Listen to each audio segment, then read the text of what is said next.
My husband has a new stepmom, and she's pretty young, only 10 years older than me. Well, that's not the dilemma. I'm pregnant, and so is she. Now, at a family dinner, she announces that she doesn't believe the baby actually belongs to my significant other, aka her new son. Can you imagine the drama that unfolds when I demand, "Fine, how about we just take a DNA test?" And besides, if I have to take a DNA test, you do too.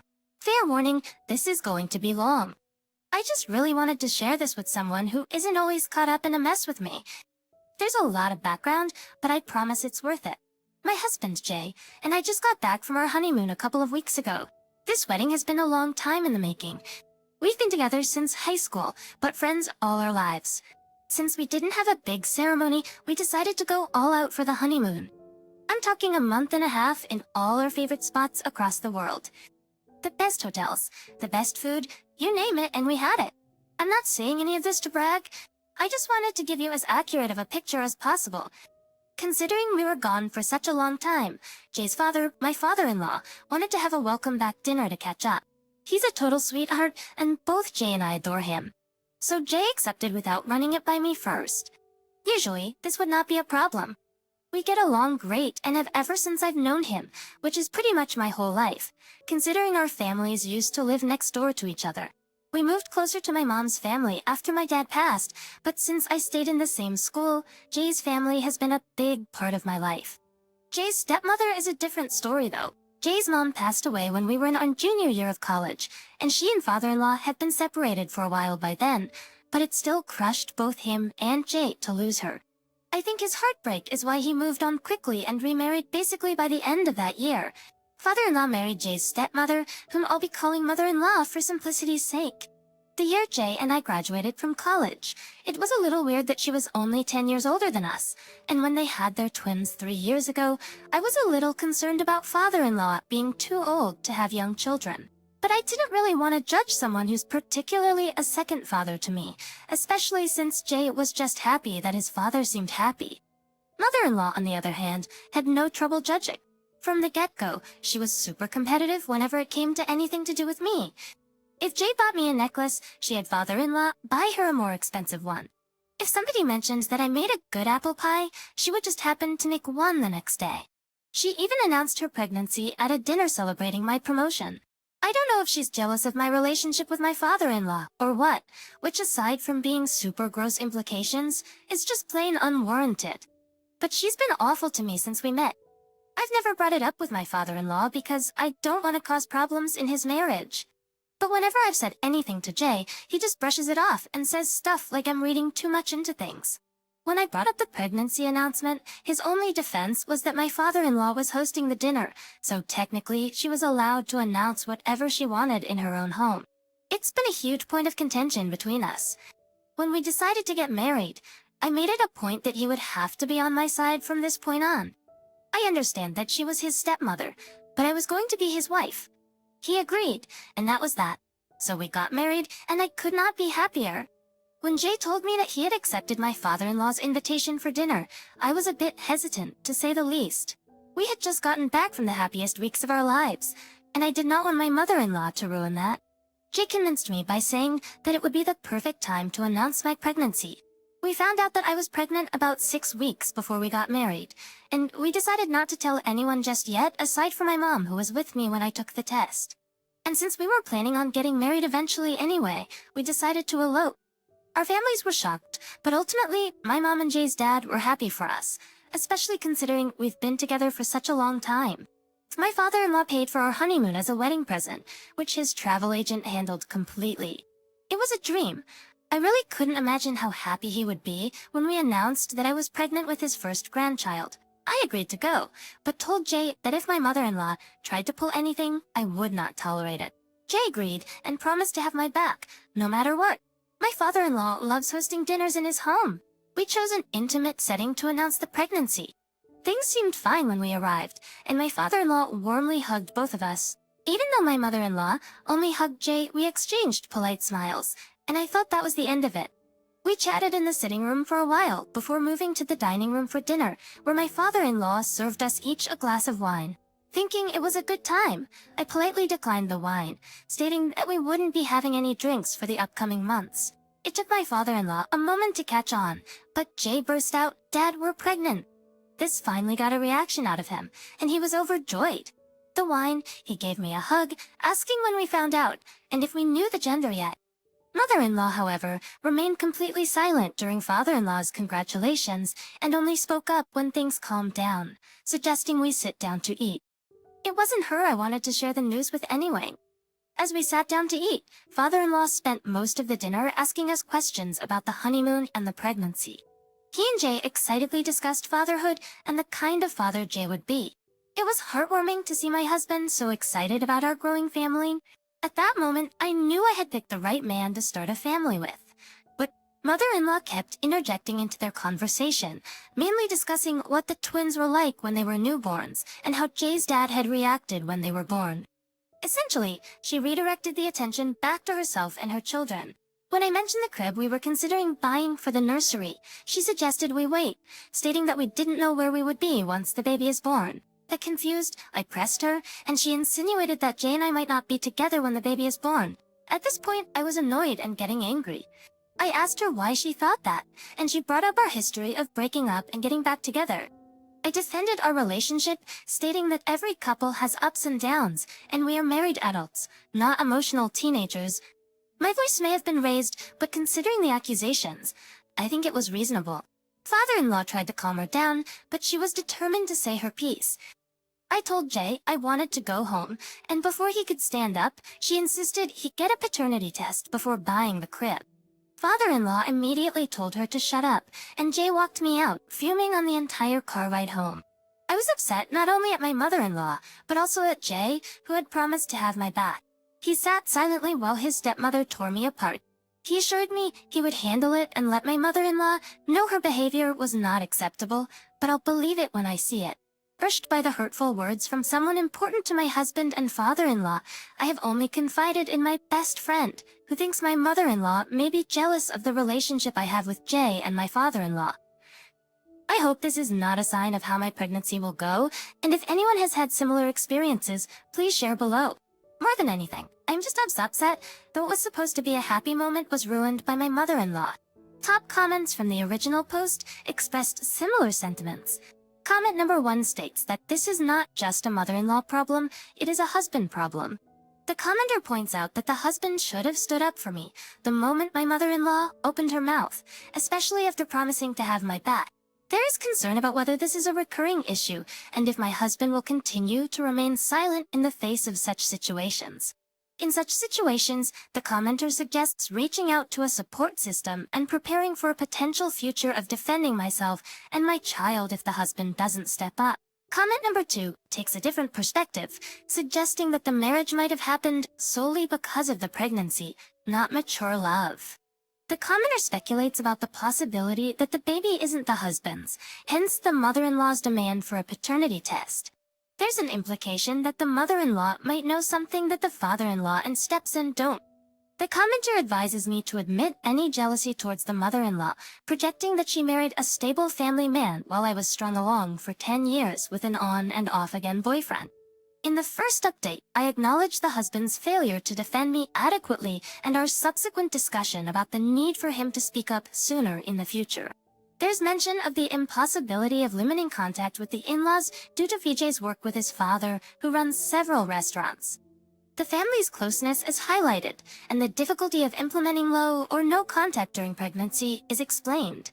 The update concludes with relief that an upcoming family event won't involve seeing the mother-in-law. Moving to the actual update, a dinner meeting is arranged with the father-in-law and mother-in-law to sort things out. Despite my preference for a neutral location, the father-in-law insists on hosting again. The dinner doesn't even begin before Jay addresses the issue, expressing regret for not saying anything the last time. He firmly informs his stepmother that her suggestion was ridiculous and unwarranted, emphasizing his trust in my loyalty. The father-in-law apologizes for letting the situation persist. When the mother-in-law attempts to apologize, I request that she waits until I've spoken. I acknowledge my raised voice, but explain that it was warranted given the implications of her statement. I agree to a paternity test, but only if she undergoes one as well, pointing out the inconsistency in her questioning the parentage of my unborn child while never questioning her own children's paternity. when I tell you that I've never witnessed a grown woman losing her composure as loudly as she did, you'd be genuinely shocked by the volume she reached. She immediately tried to throw herself at me across the coffee table, her words becoming completely unintelligible by that point. I won't repeat the things she said to me, but Jay and I removed ourselves from the situation right away. It's been a day since we went over, and Jay has been on the phone with his father almost continuously since the twins have been with Jay's aunt since yesterday afternoon. I think they'll remain there until the father-in-law can get my mother-in-law to calm down. This is definitely not over yet, but I hope everything calms down soon for the sake of the children. Update number 2. Before we continue with the update, I want to thank everyone who read and responded to my initial post and update. They were lengthy, venting out years of built-up stress into these extensive texts. I am grateful that people took the time to reply with their experiences. Despite the unfortunate commonality of similar stories, it is hopeful to hear about situations that have improved. I have received mixed responses about agreeing to the paternity test only if she did it too, which I expected. Honestly, it is the only solution that seemed fair to me. Anyways, onto the main part of the update. I did end up going through with the test. As insulting as it was, I knew that if I didn't, there would always be that lingering shred of doubt, and that is not the family I want to bring my child into. I chose a doctor who runs his own practice, a friend of mine. He collected the samples, and the results would be available in a few days. Shockingly, the child is my husband's. Jay was not surprised when I told him, but I could sense some tension released from his conscience. But considering the emotional turmoil my mother-in-law put me through, I did not stop there. I did not do anything drastic. Nobody was harmed. My condition for going through with the test was that my mother-in-law gets her own children checked, and I intended to go through with that regardless of her participation. The twins were with Jay's aunt, and I managed to get Jay's cousin to get a cheek swab of each of them, just to bring to my doctor friend. We compared the twins to Jay, which served the same purpose. The emotion I felt when it came back that the twins were not related to Jay was mixed. On one hand, I felt vindicated that my mother-in-law had been projecting, but on the other hand, the lives of these innocent children were about to be uprooted because their mother had to butt into other people's business. Currently, the only person aware of these results is Jay. We're taking some time to decide on the next step, as we do not want to harm the twins, regardless of whether they are related to Jay. If anything comes of it, I will post an update. But for now, we just want to do what is best for our family. Update number 3. I am devastated, absolutely devastated, and have no idea what to do. I feel completely blindsided and betrayed by the man who promised me forever and is now siding with a woman who verbally abused me in his home. My father-in-law and mother-in-law called us over yesterday afternoon. I had hoped that my mother-in-law had finally come to her senses and was ready to apologize for everything she said to me. Unfortunately, I could not have been further from the truth. Upon arriving at the house, I already knew that something was off. My father-in-law usually greets us at the door with a warm hug and smile, but this time, he just held the door open silently. And then we went to sit beside my mother-in-law in the dining room. There was no tea or snacks in the sitting room, and we didn't have a quick catch-up. We followed and sat down across from them. My father-in-law passed us a stack of papers and asked if we knew that they were the results of the paternity test that my friend had performed for my child and the twins.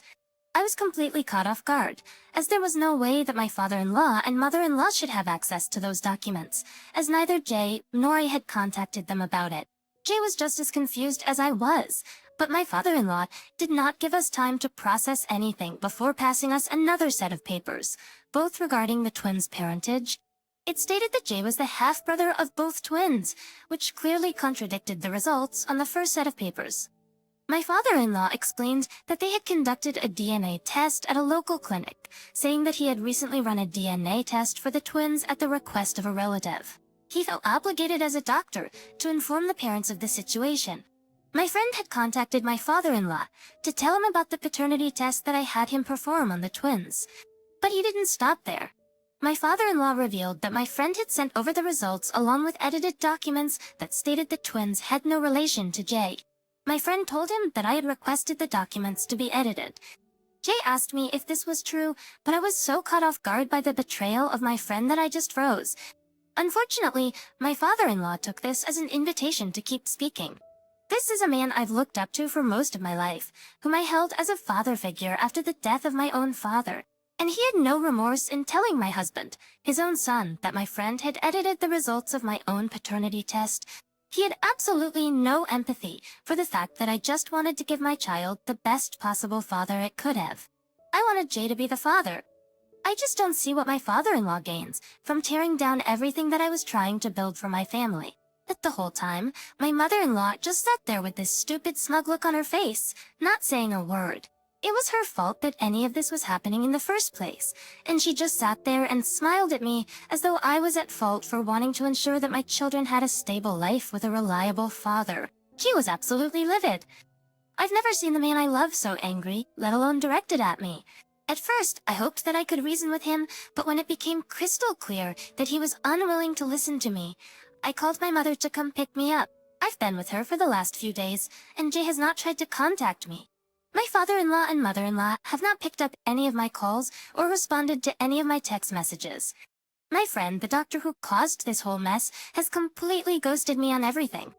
I plan to go down to his practice to confront him soon. But I just want to fix things with Jay first. I simply don't know what to do.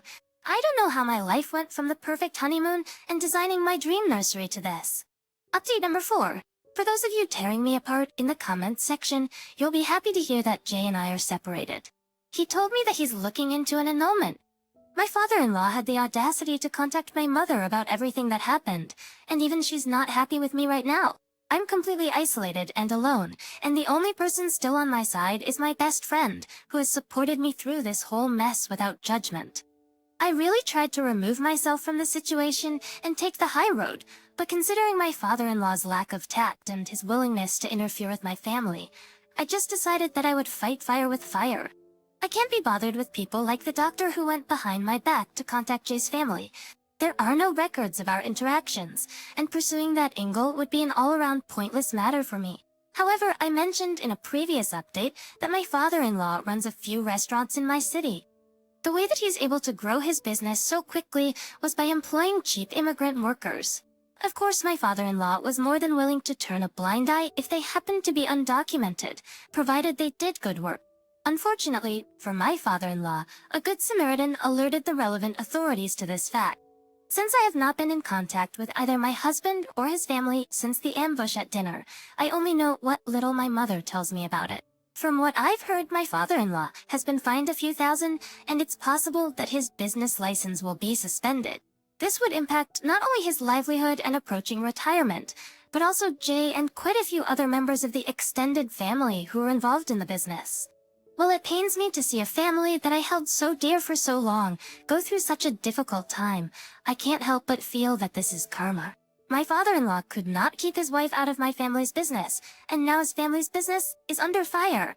I wish I knew how Jay felt about all this. If we had not been separated, I would be doing my best to support him during this trying time for both him and his family. It's with a heavy heart that I've resigned myself to watching their hard work and livelihood go up in flames. None of this would be happening if my mother-in-law had simply chosen to be happy for us and welcome our child into the family with open arms, just as we had welcomed her and her twins. I sincerely hope that they're able to heal from this, but for now, I'll just have to prioritize myself and my child. I don't have time to care about their family drama anymore. Update number 5. I never thought I'd be coming back to update, but since my last post, here I am. I don't know what ended up happening with my former father-in-law's business license, and frankly, I don't care. Jay and his family are dead to me, and they can continue living their picture, perfect life far away from me. I do know that he had to pay a hefty fine, and one of Jay's uncles, whom Jay was never a fan of, has taken over his father-in-law's position for now. Overall, I'm more than happy with how my life has gone since leaving the toxic family. I've moved back in with my mom, who loves the company. She's come around to my point of view, given her desire to have a healthy relationship with her grandchildren, which I was so happy to see. The biggest update is that I've since started seeing the soon-to-be father of my child. We connected during a break that Jay and I were on before our engagement and have since reconnected through a friend of my best friend. I'll be due any day now, and the father of my child will be by my side every step of the way. I'm overjoyed that I'll be able to bring my little bundle of joy into a complete family with a mother and a father who will love them unconditionally. So thank you to those who commented on and interacted with my post positively, and to those of you who DM'd me support and my choices despite the onslaught of hate and ridicule from other commenters. It means more to me than I could ever express. I hope that each of you was able to find a happy ending that I know we all deserve. Top comments from the original post and all the updates. Comment number 1. I'm just glad everything worked out for you in the end. I know I'm going to get attacked from commenters into oblivion, but I don't care. You clearly have so much love in your heart for your family and your unborn child, and you just want to create the best possible life for them. I completely empathize as someone who grew up in a broken home with parents who were constantly at war with each other. I wish that my mother had done what you tried to do. Lord knows we would have had a better life today if she did. All the love and light to you and your kid.